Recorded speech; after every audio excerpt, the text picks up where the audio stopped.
Pemirsa, senang kembali menjumpai Anda dalam Special Report, program yang membahas secara mendalam berbagai isu di tengah masyarakat. Bersama saya, Roy Sarvan. Pemirsa, rancangan Undang-Undang Cipta Kerja sudah disahkan oleh DPR RI menjadi undang-undang. Penetapan undang-undang ini langsung mendapat reaksi keras kaum buruh dengan melakukan mogok nasional. Undang-undang ini dianggap menyengsarakan pekerja. Pemirsa, berikut Special Report menakar untung rugi Undang-Undang Cipta Kerja.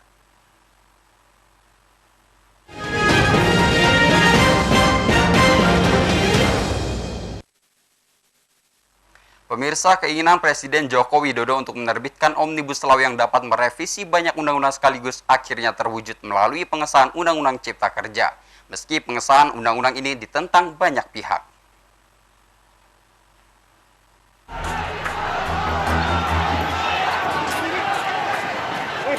Keinginan Presiden Joko Widodo untuk menerbitkan Omnibus Law yang dapat merevisi banyak undang-undang sekaligus akhirnya terwujud melalui pengesahan Undang-Undang Cipta Kerja. 1 jam sebelum rapat paripurna dimulai, sudah sempat bertemu dua pimpinan serikat buruh ke istana. Dalam pertemuan itu, dua pimpinan serikat buruh, Presiden KSPI Said Iqbal beserta Presiden KSPSI Andi Gani meminta agar rapat paripurna ditunda karena sejumlah pasal dalam undang-undang tersebut merugikan buruh. Namun ternyata pertemuan itu tidak mengubah apapun. Bahkan, meski sempat terjadi interupsi dan walkout dari fraksi Demokrat, serta aksi demo di luar gedung DPR RI, RUU Cipta Kerja pun tetap disahkan menjadi undang-undang. Sikap keras kepala pemerintah dan DPR RI ini akhirnya dijawab oleh buruh melalui aksi mogok nasional. Dalam pandangan kaum buruh, Undang-Undang Cipta Kerja sudah mengkebiri hak-hak buruh Indonesia, di antaranya soal pemotongan pesangon, karyawan kontrak seumur hidup, outsourcing seumur hidup. Jika melihat ke belakang, keinginan Presiden Joko Widodo ini sudah disampaikan sejak ia dilantik bersama Ma'ruf Amin sebagai Presiden dan Wakil Presiden RI 2019-2024 pada 20 Oktober 2019 lalu. Tim Liputan News Lampung melaporkan.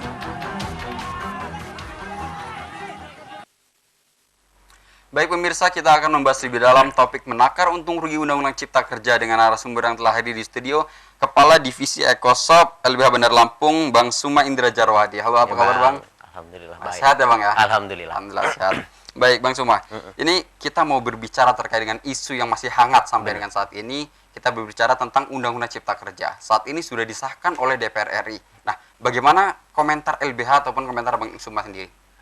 Ya kita melihat bahwa hari ini Undang-Undang Cipta Kerja ini sangat sekali banyak ya kan penolakan-penolakan yang dilakukan baik oleh mahasiswa, kawan-kawan buruh, kawan-kawan aktivis dan elemen masyarakat yang lain. Karena memang dilihat dari proses pembahasannya juga ini ada beberapa kejanggalan sampai dengan terakhir kemarin kita melihat bahwa ketika paripurna pengesahan Dewan juga nggak menerima draftnya.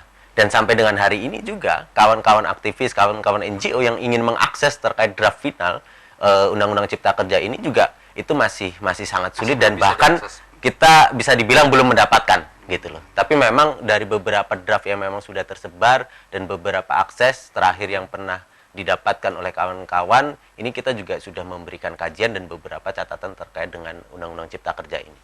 Baik. Kemudian dari kaum buruh sendiri mencatat ada 8 poin yang menjadi inti dari undang-undang tersebut yang menjadi penolakan dari kaum buruh. Dari LBH sendiri mencatat ada berapa poin kira-kira yang? Kalau kita bicara terkait dengan beberapa klaster, ya salah satunya tenaga kerja, ya memang ada beberapa poin. Khususnya kalau hari ini narasi yang ada bahwa ada 12 poin yang hoax yang dibilang oleh pemerintah. Dan kemudian kita dari draft-draft yang kita dapatkan, ya kita memberikan beberapa kajian terhadap apakah benar ini hoax atau tidak.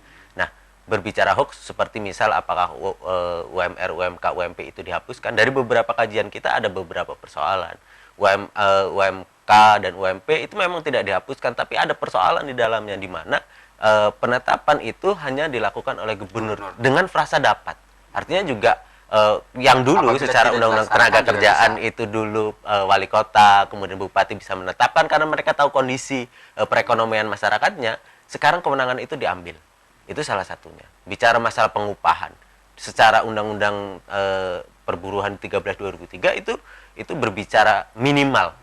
Nah, hari ini di dalam draft yang hari ini sudah disahkan dan kita juga belum mempunyai dan beberapa kajian itu minimal. Artinya juga punya peluang terhadap pengusaha untuk memberikan upah di bawah itu. Ini kan artinya ada beberapa dan beberapa catatan-catatan lain yang memang kita berikan terhadap undang-undang cipta kerja dan tenaga kerja. Baik Bang Indra, artinya undang-undang yang sudah disahkan oleh DPR ini bisa disebut menyengsarakan kaum buruh seperti itu? Kalau bicara menyengsarakan, kita lihat kan dari beberapa catatan itu, ini justru undang-undang yang pro terhadap kawan-kawan pengusaha, tapi justru lemah terhadap perlindungan kawan-kawan pekerja. Di mana misal terkait dengan cuti lama ya, 1 bulan yang didapatkan dari pekerja setelah bekerja 6 tahun, itu harus mendapatkan izin dari pengusaha. Kemudian bicara masalah perlindungan kawan-kawan tenaga kerja kita, ya kan, di mana ada beberapa persoalan, misal tenaga kerja asing, di mana persyaratan terhadap pekerjaan yang profesional dengan itu dihapuskan, hanya didasarkan pada proses perencanaan penggunaan tenaga asing. Artinya ya dilihat dari skup keberpihakan undang-undang ini lebih berpihak pada pengusaha gitu. Bisa disebut bahwa undang-undang ini juga memberikan peluang besar untuk investor asing masuk ke Indonesia seperti itu. Kalau bicara apakah kemudian ini menimbulkan investor masuk ke Indonesia, ya kita lihat data juga kan.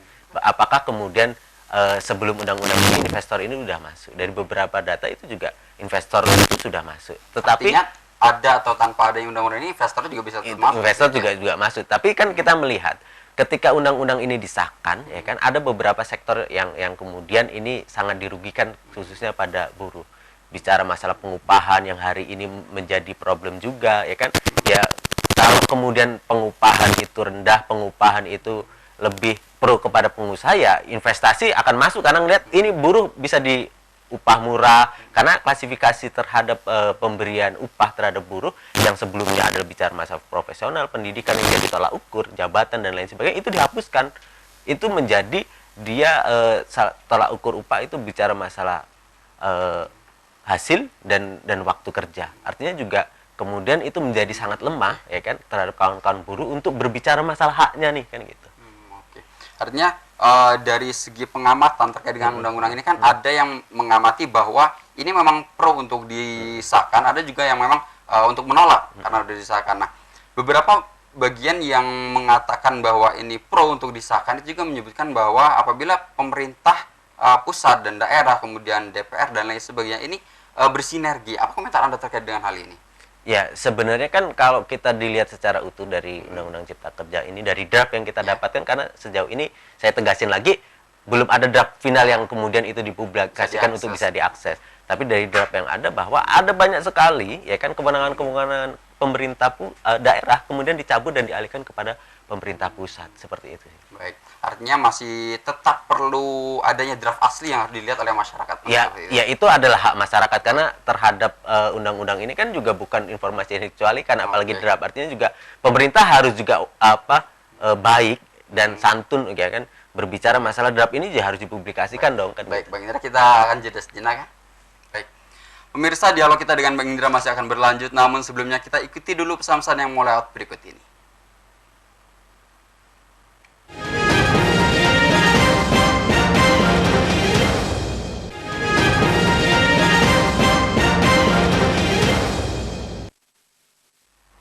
Baik pemirsa, terima kasih Anda masih di Special Report. Kita akan lanjutkan perbincangan kita dengan Bang Indra. Siap. Baik Bang Indra, ini Undang-Undang Cipta Kerja ini disahkan pada masa pandemi COVID-19 seperti itu. Artinya dampak ekonomi juga berakibat karena pandemi pertama. Kemudian apakah Undang-Undang Cipta Kerja ini juga mempengaruhi terhadap ekonomi di Indonesia, Bang? Ya, kita sejauh ini kita melihat justru dengan disahkannya Undang-Undang Cipta Kerja ini berpulang terhadap terhadap merugikan gitu loh, merugikan kawan-kawan buruh gitu loh, merugikan kawan-kawan di beberapa sektor, karena Undang-Undang Cipta Kerja juga kan ada beberapa sektor, ketenagakerjaan, lingkungan dan lain sebagainya. Tapi dengan disahkannya Undang-Undang Cipta Kerja ini sangat merugikan kawan-kawan buruh, karena dari porsinya dia justru melemahkan porsi kawan-kawan buruh, ya kan, terhadap hari ini ikatan dia dengan pengusaha yang melakukan ikatan kerja seperti itu. Artinya kalau yang berkaitan langsung dengan kaum buruh ini pertama seperti UMR ya Bang ya, kemudian upah, pesangon, kemudian ya ada beberapa misal yang hari ini juga tersebar di media, apakah kemudian kita kerja kontrak seumur hidup. Kalau dari beberapa yang hasil diskusi kita dan kajian kita, bahwa PKWT ya kan, di undang-undang sebelumnya dia ada batas waktu di mana PKWT itu dilakukan 2 tahun dan diperpanjang 1 tahun. Di Undang-Undang Cipta Kerja itu dihapuskan. Dan kemudian di dalam proses outsource ya kan, itu tidak memberikan rincian pekerjaan apa yang bisa dilakukan outsource kan gitu. Artinya terhadap kawan-kawan yang hari ini statusnya PKWT itu memiliki peluang dia akan terus dilakukan PKWT tanpa untuk dia mengharapkan untuk menjadi pekerja tetap, karena secara syarat itu kemudian dihapuskan ya kan, dimana sejauh ini juga dari pantauan LBH yang sebelumnya kita perburuhan itu menggunakan Undang-Undang 13 2003 ya kan, perusahaan itu juga banyak nakal, di mana kawan-kawan buruh yang seharusnya dia harus menjadi karyawan tetap, kemudian perusahaan ini tetap menjadikan dia menjadi pekerja kontrak. Dengan Undang-Undang Cipta Kerja ini justru melegitimasi tindakan-tindakan yang dilakukan oleh perusahaan. Kemudian ini kan artinya dari setiap buruh harusnya mendapatkan kepastian hukum terkait dengan undang-undang ini. Nah, apakah undang-undang ini juga mungkin dari beberapa pengamat ada yang menyebutkan bahwa memberikan kepastian hukum terhadap sebagian buruh seperti itu. Ini komentar LBH sendiri seperti apa? Ya, bagaimana kemudian memberikan kepastian hukum kalau kemudian ketika di dalam proses ikatan kerja yang dilakukan antara pemberi kerja dan penerima kerja, yaitu kawan-kawan buruh, ketika itu timpang. Kan kita melihat beberapa kewenangan, misal bicara masalah cuti yang 1 bulan itu ditarik lagi menjadi izin perusahaan, dan kemudian bicara masalah pengupahan itu didasarkan satuan waktu dan satuan hasil. Yang sebelumnya itu bicara masalah golongan, jabatan, pendidikan, ya kan ada klasifikasinya. Ketika kemudian itu satuan waktu dan satuan hasil, ya kan itu kan artinya subjektif dari kawan-kawan perusahaan. Artinya secara perlindungan hari ini sangat lemah sekali. Disejajarkan hari ini buruh sangat timpang seperti itu. Oke.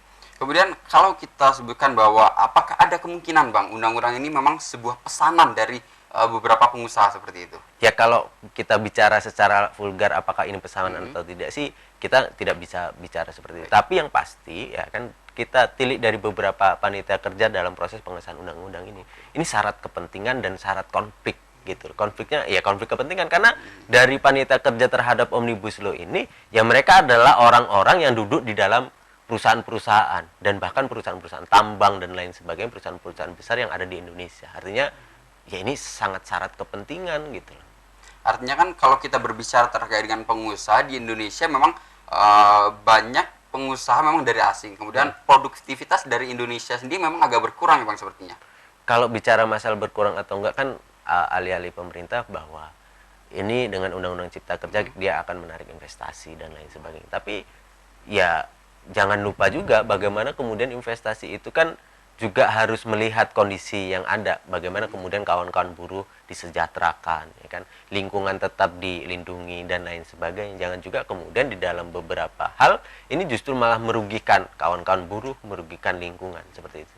Oke. Kemudian kita berbicara terkait dengan pemotongan pesangon yang ada di Undang-Undang Cipta Kerja. Ada beberapa pengamat yang menyebutkan bahwa Indonesia memberikan pesangon cukup tinggi, artinya nilainya cukup tinggi dari beberapa negara yang lain. Kalau dari komentar LBH sendiri seperti apa kajiannya? Ya, kalau kemudian kita lihat dulu perbandingannya dengan negara apa, ya kan. Kalaupun memang kemudian itu disandingkan Indonesia lebih tinggi. Tapi yang pasti kita lihat bahwa pesangon yang diberikan di dalam Undang-Undang Cipta Kerja ini berbeda dengan undang-undang sebelumnya, di mana di undang-undang sebelumnya itu ada frasa minimal. Artinya kan perusahaan memberikan pesangon minimal yang disebutkan oleh undang-undang. Nah, hari ini frasa itu bukan minimal tapi maksimal. Nah, frasa maksimal ini memberikan peluang bahwa perusahaan terhadap pemberian pesangonnya itu di bawah gitu loh, di bawah yang disampaikan oleh undang-undang. Kan ini menjadi catatan juga. Yang sebelumnya saja di Undang-Undang 13 2003 juga kadang perusahaan itu nggak patuh, apalagi dengan undang-undang yang lebih pro kepada pengusaha dan memberikan peluang terhadap perusahaan. Baik Bang Indra, kita akan jeda sejenak, kita akan lanjutkan pada segmen selanjutnya. Baik, pemirsa, semakin menarik perbincangan kita dengan Bang Indra, namun kita harus jeda sejenak, jangan kemana-mana, tetap di Special Report.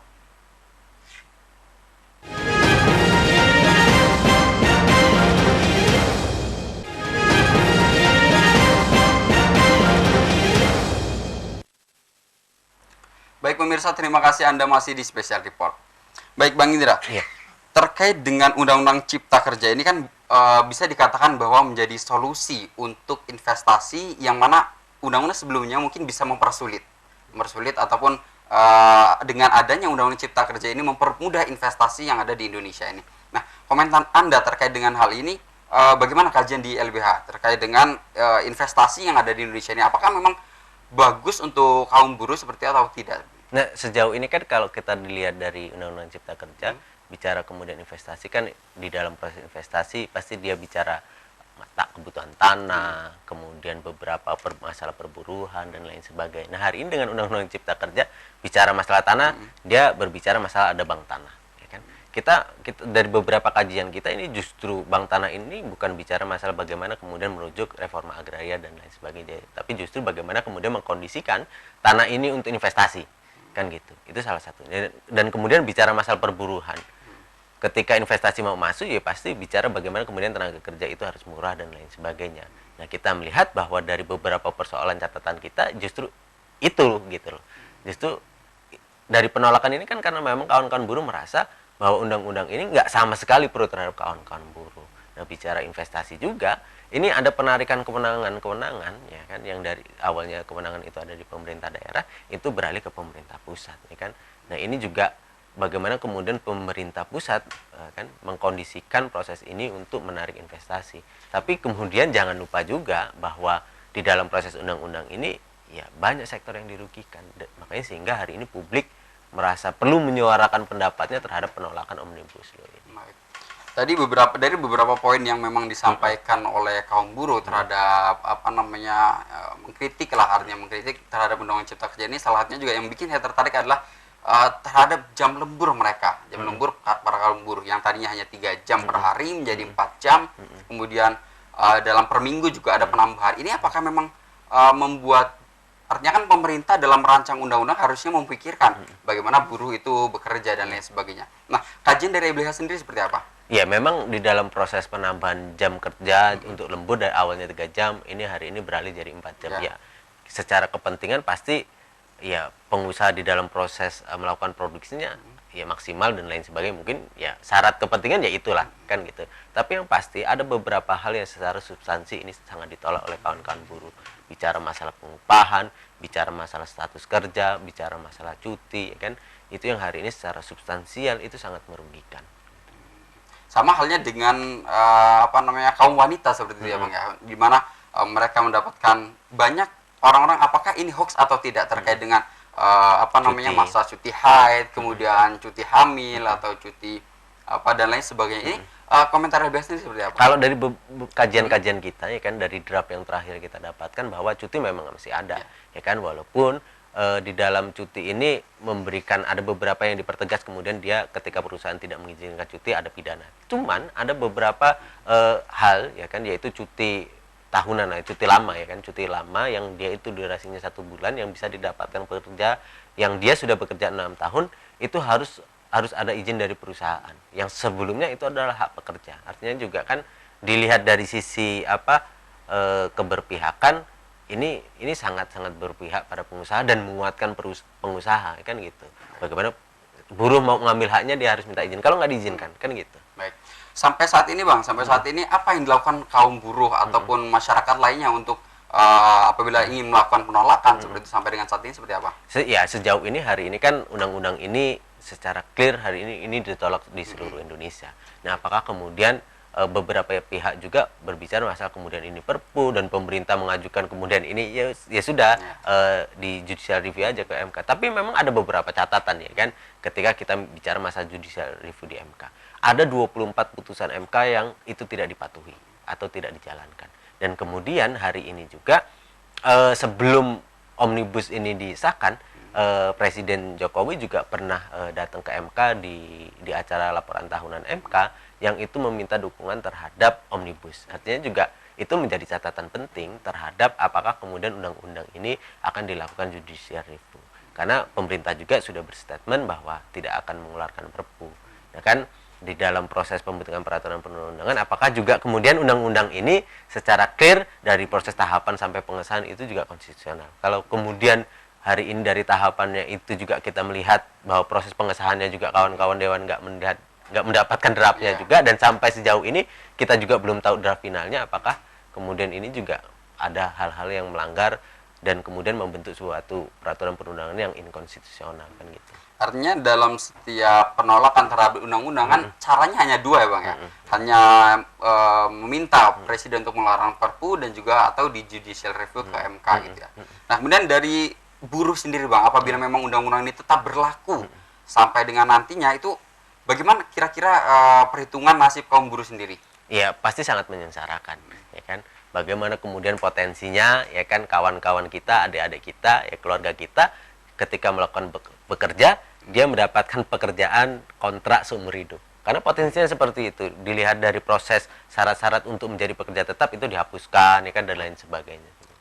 Baik Bang Indra, terima kasih atas bersedia berdialog di sini. Semoga ini adalah hal yang terbaik untuk Indonesia. Apakah ini memang benar-benar mensejahterakan buruh ataukah malah menyengsarakan buruh? Semoga Indonesia mendapatkan peraturan yang terbaik lah.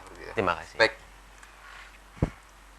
Pemirsa, Omnibus Law Undang-Undang Cipta Kerja telah disahkan. Meski pemerintah menyatakan undang-undang ini diperlukan untuk memangkas birokrasi, tetapi dalam perjalanannya justru menuai kontroversi yang perlu dicarikan solusi.